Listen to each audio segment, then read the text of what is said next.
Taip, Sakartvelas. Mes matome, kad Gabrielius Landsbergis bijo Lietuvos žmonių, bijo bet kokių demokratinių protestų Lietuvoje, niekina tos žmonės, kurie susirenka protestuoti prie Lietuvos Respublikos Seimo ar kitose mūsų valstybės vietose, bet užtat pats pirmas lekia pakėlęs uodegą į Sakartvelą, kad ten įvedinėti savo tvarką ir skleisti savo mintis, kurios jo manimu yra teisingos.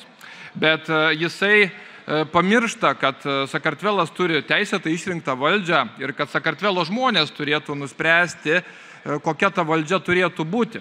Jisai neleidžia savo pačio valstybės žmonėms turėti pasirinkimo, turėti nuomonės. Lietuvoje yra persekiojami žmonės, kurie turi skirtingą nuomonę negu kad Landsbergių šeima. O Sakartvele štai jisai labai džiaugiasi, kad žmonės renkasi į mitingus ir išreiškia kitokią nuomonę ir netgi skatina juos tą daryti ir protestuoti. Tai kaip čia tokie dvigubi standartai? Kodėl yra toksai melas, kai yra sakoma, kad užsienio agentų įstatymas yra prorusiškas, kai tas įstatymas buvo priimtas 1938 metais Jungtinėse Amerikos valstijose ir galioja iki dabar. Ir Jungtinėms Amerikos valstijoms ir jų nacionaliniam saugumui toks įstatymas yra reikalingas.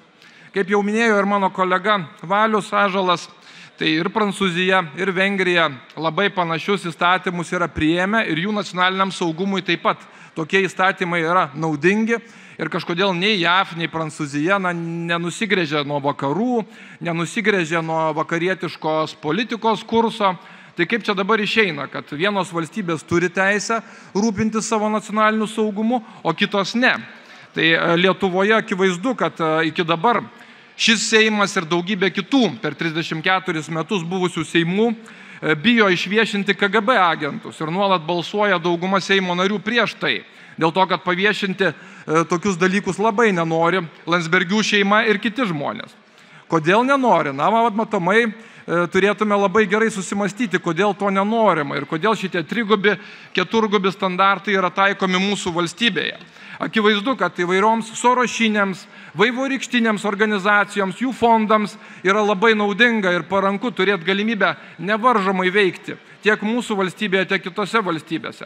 Ir jeigu tokios ideologijos Kartvelai nenori savo valstybėje, jie yra teisūs, nes tai yra ta ideologija, kuri neša mūsų žmonėms ir Kartvelų žmonėms degradaciją ir degradaciją nešančias vertybės. Ir su tuo reikia kovoti, nes mūsų mažų vaikų protai tokiu būdu yra nuodijami ir per gyvenimo įgūdžių pamokas ir panašius dalykus, kurios organizacijos analogiškos per rekomendacijas įkelia į programą. Ir tokiu būdu vaikai yra klaidinami, kad jie gali pasirinkti, ar jis gali būti berniuku, ar jis gali būti mergaite ir panašiais dalykais. Ir tokie dalykai iš tų organizacijų, dėja, vakarietiškų organizacijų, bet kurios atstovauja tam sorošiniam sparnui, yra labai dosniai finansuojama.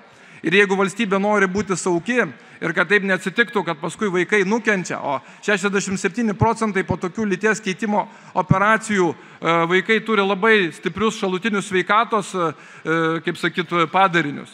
Ir apie tai kažkodėl tai niekas nekalba. Apie tai yra labai informacija stipriai slepiama. Tai jeigu mes norime būti stipri valstybė, mes turime nustoti kelti revoliucijas kitose šalyse ir visų pirma rūpintis Lietuva ir jos žmonių interesais.